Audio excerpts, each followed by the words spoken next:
Dia 23 de dezembro, menos de 2 dias até o Natal. É o momento mais feliz para todas as crianças, pois entram no tão aguardado feriado de fim de ano. Porém, para uma grande família, esse dia começou com uma sensação avassaladora de medo de que uma criança tivesse desaparecido sem deixar rastros, de um quarto onde ela dormia com a irmã, dentro de uma casa cheia de familiares. Oi gente, bem-vindos ao canal, aqui é a Roberta Hoff. O caso Sarah Foxwell.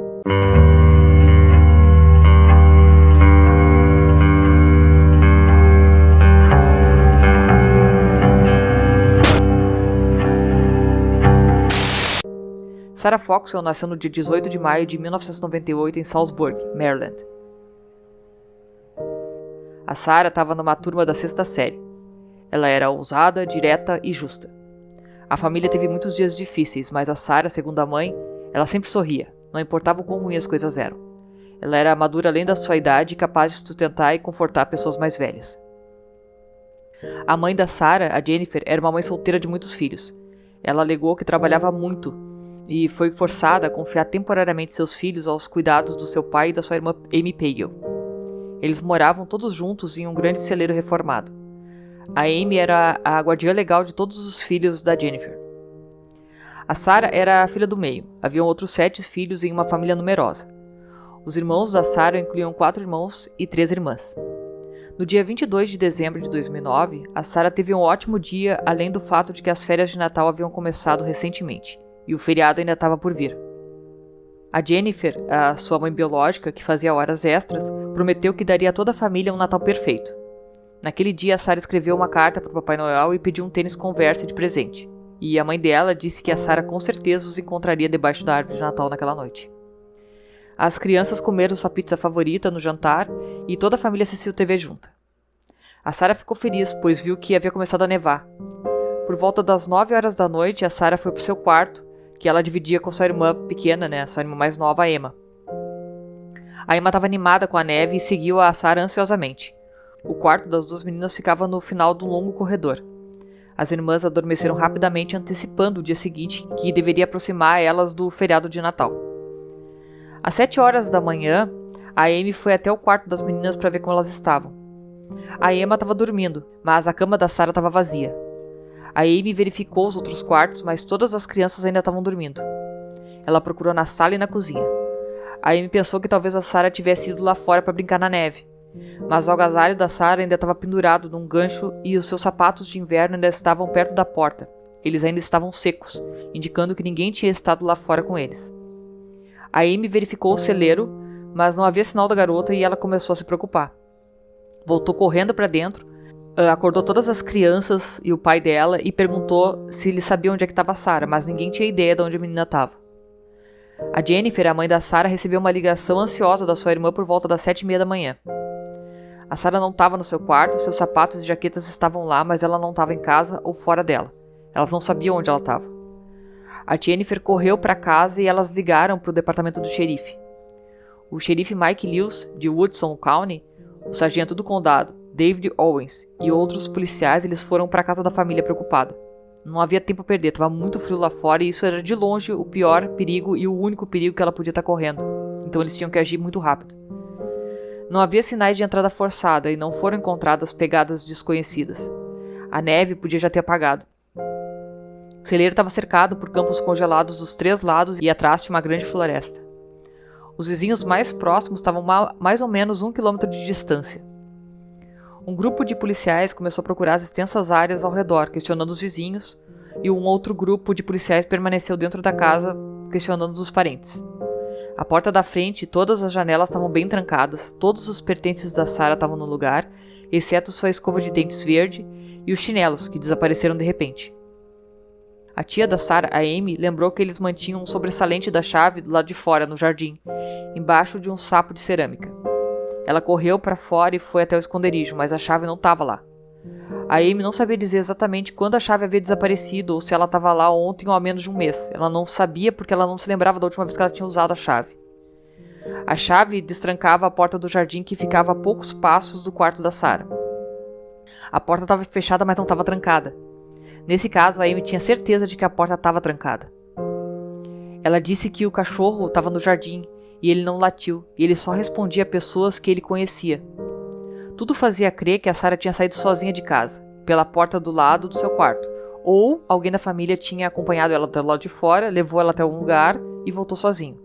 Havia a possibilidade dessa criança ter sido sequestrada, embora fosse difícil imaginar que alguém iria invadir uma casa com 11 pessoas, além de uma porta trancada e protegida por um cachorro, que dava exatamente para o quarto da menina, onde ela não estava sozinha, e tirá-la de lá. A qualquer momento alguém podia sair do quarto para usar o banheiro ou ir até a cozinha. As crianças poderiam ter gritado e assim por diante. Era difícil acreditar que o sequestrador fosse tão audacioso. E se alguém corresse tal risco, deveria conhecer muito bem a família e teve acesso à casa. Enquanto o trabalho no local continuava, as autoridades emitiram um alerta Amber. Em todo o estado, o sistema de alerta Amber fornece ao público informações imediatas e atualizadas sobre o sequestro de crianças nos Estados Unidos. Os alerta Amber são divulgados através de rádio, comerciais e estações públicas. A internet, rádio por satélite, alertas na televisão e mensagens de texto também são enviados aos cidadãos via e-mail e dispositivos eletrônicos nas ruas, os placares, O objetivo do alerta é envolver o maior número possível de membros da comunidade para buscar a criança desaparecida. Cada cidadão torna-se os olhos e os ouvidos na aplicação da lei. A menina tinha ido dormir com uma camisa pintada e calça de pijama. Uma descrição da sua aparência e roupas foi transmitida a várias agências e o sistema de alerta Amber foi ativado. O xerife Lewis, do condado de Woodson, ele entendeu que a confiança não poderia ser considerada garantida, mesmo das famílias mais ideais. Então, durante a busca da casa, ele observou atentamente o comportamento de todos, especialmente dos homens. A Sarah tinha irmãos adolescentes e um avô. Ele examinou todos com seu olhar aguçado. Ele pôde ver que todos os membros da família estavam em um estado de confusão beirando o pânico. Naquele momento, lhe pareceu que ninguém estava se comportando de forma suspeita.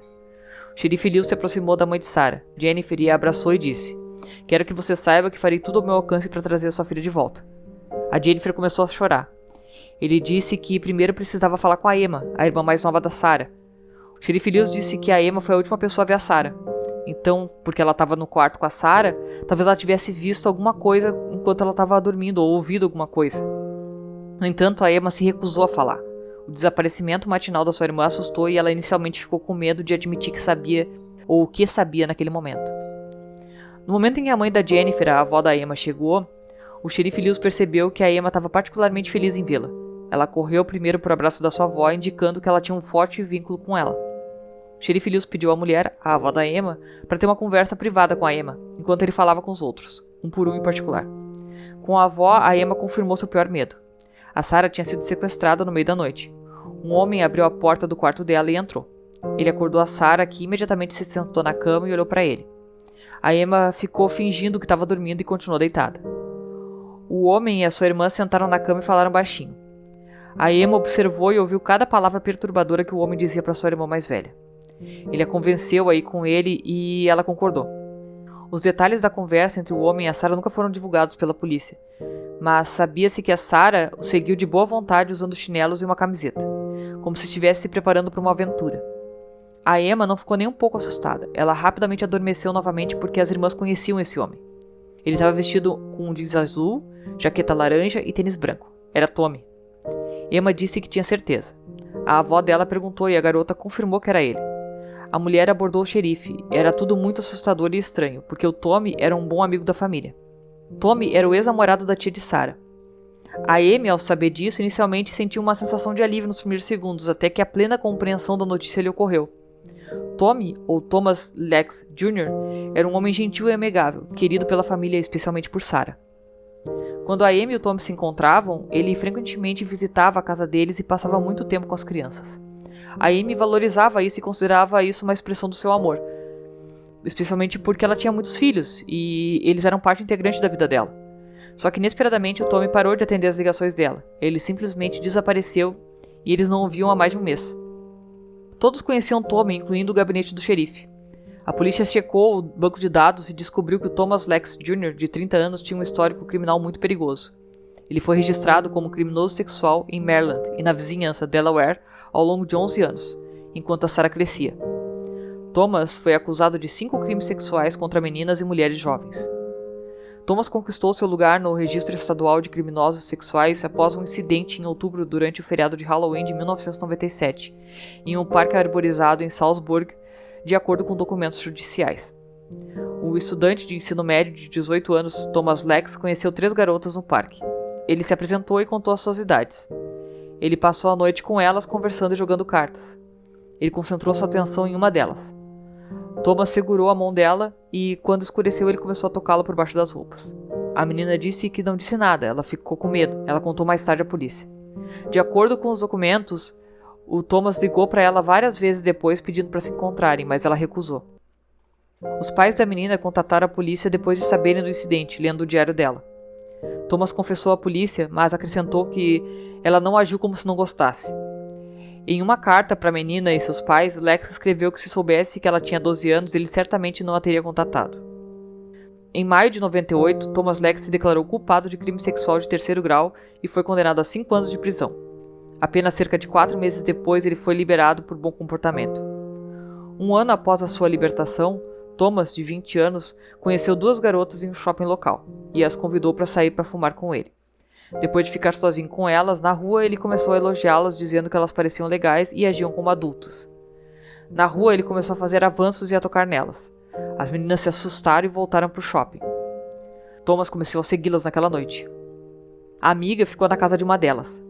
Thomas as localizou, ele bateu na janela delas e pediu que elas saíssem. Elas ficaram apavoradas. Naquela noite, elas não conseguiram dormir. Elas tinham medo de que ele pudesse invadir o quarto. De acordo com os autos do tribunal, as meninas tinham medo de contar aos pais sobre o perseguidor. Cerca de uma semana depois, um psicólogo da escola percebeu que elas pareciam perturbadas. Ele convidou as amigas para uma conversa durante a qual elas compartilharam seus medos. O psicólogo contatou prontamente a polícia. Durante o processo judicial, em outubro de 2000, ambas as meninas que tinham sido atacadas testemunharam contra Thomas. No entanto, o júri considerou Thomas culpado de apenas uma das acusações, agressão de 2º grau. Thomas foi condenado a 5 anos de prisão e a 4,5 anos por violar os termos da sua liberdade condicional. Mais tarde, essa sentença foi anulada por um tribunal de apelações que decidiu que os detetives usaram métodos de interrogatório inadmissíveis. Thomas foi então obrigado a cumprir apenas a pena por violar as condições da sua liberdade antecipada, que foi de 4,5 anos. Enquanto esse longo processo do caso do shopping center se desenrolava, o Thomas foi acusado de abusar sexualmente de outra garota em um calçadão em Delaware. A garota disse à polícia que estava procurando por sua irmã na rua, por volta das 3 horas da manhã, quando Thomas, de 20 anos, iniciou uma conversa com ela. Ele saiu, mas reapareceu em seu caminho depois de algum tempo e posteriormente agrediu de acordo com os documentos judiciais. A garota lutou com ele e disse repetidamente ao suspeito para parar, mas foi tudo em vão. No dia seguinte, após o abuso, Thomas foi enviado para o centro de custódia do condado de Waco. Ele estava enfrentando uma acusação de estupro de 2º grau, mas Thomas Lex se declarou culpado de estupro de 4º grau, um delito muito menos grave, com parte de um acordo de confissão. Ainda não estava claro por que o promotor, lidando com o caso de abuso, Adam Gallan, concordou com esse acordo. Gallan se recusou a responder a vários pedidos de explicação em 2001. Esse abuso, esse estupro de 4º grau, acarretava uma pena de no máximo 30 meses de prisão. Thomas Lex foi transferido para Maryland e permaneceu encarcerado lá até abril de 2003, quando foi mais uma vez liberado mais cedo por bom comportamento. Logo depois disso, ele começou a namorar uma mulher que eventualmente se tornou sua esposa. Eles tiveram uma filha juntos. Naquele mesmo dia de junho de 2004, quando sua filha recém-nascida voltou do hospital para casa com sua esposa, outro incidente aconteceu. Thomas Lex estava caminhando pela vizinhança. Na varanda da casa do vizinho estava sua jovem vizinha acompanhada de várias adolescentes. Ele puxou conversa com elas, as chamou de quente e depois pegou um galho e deu um tapa em outra garota na frente de todos. Sua vizinha imediatamente correu para dentro de casa e queixou-se à mãe. Em fevereiro de 2005, o júri considerou Thomas Lex inocente. Deve-se notar que, de acordo com a lei estadual, as provas de condenações passadas só podem ser apresentadas em casos raros. Os promotores alertaram os vizinhos de Thomas no tribunal para não mencionar o seu status no registro de criminosos sexuais. A promotoria estava proibida de usar condenações anteriores como prova. De acordo com os especialistas de defesa, o acusado nunca poderá receber um julgamento justo se os jurados estiverem cientes de suas condenações anteriores. Portanto, os jurados muitas vezes não têm conhecimento do fato de que podem estar lidando com um reincidente. Em julho de 2006, logo após o pedido de divórcio, a esposa de Lex solicitou uma ordem de restrição. Ela queria que Thomas Lex ficasse longe dela e da sua filha. Nos documentos judiciais, ela afirmou que o Lex não conseguia controlar sua raiva. A filha dele ficou doente e ele deu um soco na parede e ameaçou matar as duas. A esposa disse a um repórter que foi até a casa dela fazer algumas perguntas que ela não queria falar com a mídia até que aquele idiota, como ela o chamava, morresse ou fosse preso pelo resto da sua vida. Poucos meses antes do sequestro da Sarah, Lex foi preso novamente no final do verão de 2009. Uma mulher de 24 anos conheceu Thomas em um pub, onde ele era considerado diferente, a vida do estabelecimento. Ele parecia amigável, divertido e sociável. A mulher contou que ele disse a ela que era divorciado e que tinha uma filha, mas estava pronto para recomeçar. A mulher convidou o Thomas para o apartamento dela, mas pediu que ele fosse embora quando ele ficou muito atrevido. Em 11 de setembro, o Thomas a abordou em outro bar, pedindo desculpas. Ele pegou um táxi com ela e pediu para entrar no apartamento dela, mas de acordo com os documentos judiciais, ela recusou. Algumas horas depois, ela acordou e viu que tinha um homem do lado da cama dela. Ela reconheceu ele como sendo Thomas, parado ao lado da sua cama com uma camiseta desabotoada e calças até o joelho. A mulher começou a gritar para ele sair do seu apartamento. Imediatamente ela chamou a polícia e, enquanto esperava os policiais, ela notou um grande buraco em uma das telas da janela, provavelmente como o hóspede indesejado conseguiu entrar. Ela disse que ainda não consegue dormir de noite. A mulher disse que deixou o país naquele momento. Ele não parecia ser o mesmo, tinha uma aparência maluca, segundo ela. O Thomas foi então acusado de 2 crimes, roubo e destruição maliciosa de propriedade. A polícia não tentou acusá-lo de crime sexual porque ele não estava completamente nu, ele usava cuecas. Ele foi preso e libertado sob fiança. Ele continuou a escapar das consequências graves. O registro descreveu seu nível de risco como alto. Esse foi o homem que sequestrou a Sarah. A Amy não tinha ideia de que cada vez que ela deixava ele entrar na sua casa com seus filhos, ela estava permitindo que um monstro entrasse na casa dela. O Thomas morava a poucos quilômetros da casa da Amy. Ele morava num galpão reformado na propriedade dos seus pais. O sargento Owens disse que eles revisaram o galpão dele, que estava cheio de revistas pornográficas e vídeos pornográficos, tanto que causava arrepios na espinha. A polícia sabia que o Thomas tinha um histórico de abordagem de meninas, mas até onde eles sabiam, ele nunca havia matado ninguém, então eles estavam esperando encontrar Sarah viva. Não havia sinais da Sarah no galpão, mas com base na identificação positiva da sua irmã mais nova, os delegados do xerife levaram Thomas para um interrogatório que durou várias horas. O Thomas estava vestindo as mesmas roupas que a Emma tinha descrito durante o interrogatório, e fazia negação seguida de negação. Ele disse que estava muito bem com a Sarah, dizendo que tentava ser muito cauteloso com as garotas por causa do seu passado, e que ele não ficava sozinho com as meninas. Disse que a Amy confirmaria que ele nunca desejou mal a elas. Quando questionado por que a Emma havia apontado para ele, o Thomas disse que a Emma era considerada uma contadora de histórias e fantasista por toda a família devido à sua idade. A escova de dente verde desaparecida da Sarah foi encontrada na caminhonete de Thomas Lex, e ele não sabia explicar como terminou lá. As marcas de pneu na neve perto da casa da família na noite anterior correspondiam aos pneus do seu carro. Essas pegadas eram mais profundas do que as pegadas humanas, então elas permaneceram lá até amanhã. O Thomas afirmou que esteve num bar em Salzburg até 1 da manhã, e então ele se dirigiu para casa. Ele estava no bar até 1 da manhã, mas ninguém, incluindo seus pais, poderiam confirmar onde ele estava até às 7 horas da manhã. A polícia verificou seus registros telefônicos naquela noite. Ele enviou mensagens de texto para 3 mulheres querendo se encontrar com elas, mas todas elas recusaram. Na época em que a Sarah desapareceu, o telefone estava tocando em diferentes torres de celular, delineando uma área específica. Thomas não estava em casa e alegou que estava numa área arborizada longe da cidade onde morava. Chegou o dia de Natal. A cidade de Salzburg testemunhou o melhor e o pior da humanidade. Apesar de ser Natal, milhares de pessoas saíram às ruas. Milhares de voluntários ajudaram a procurar Sarah na área designada. No Frio Woods, a mãe de Sarah, Jennifer, disse que ficou sem palavras. As pessoas não estavam ligando para o frio. Eles não estavam preocupados em perder o Natal com suas famílias. Eles estavam lá para ajudar a encontrar Sarah. Uma cavalaria civil de 3.000 pessoas era tão extensa que o xerife teve que usar o estádio de beisebol local como centro de comando. Mais de 3.000 pessoas deixaram seus planos de férias de lado para passar o Natal procurando pela criança. Milagres aconteceram no dia anterior e podem acontecer novamente, uma mulher disse a um repórter. Os policiais de todo o local chegaram para a busca. Eles chegaram na área com cães K9, helicópteros foram enviados para inspecionar a área pelo ar.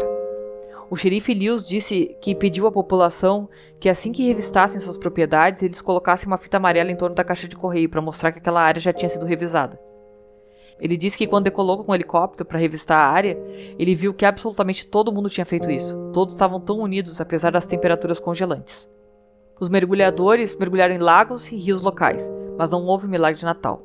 No dia 25 de dezembro, por volta das 16 horas, O corpo de Sarah foi encontrado em uma área arborizada no condado de Woodon, não muito longe da fronteira de Maryland com Delaware.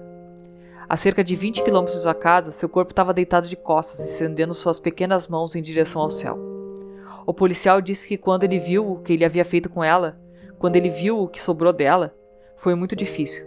Todos estavam destruídos, chorosos e estavam com dor. Se alguma vez houve um caso que justificasse a pena de morte, foi esse. O xerife Lewis disse que Lex usou Sarah. A autópsia revelou vários ferimentos em seu corpo.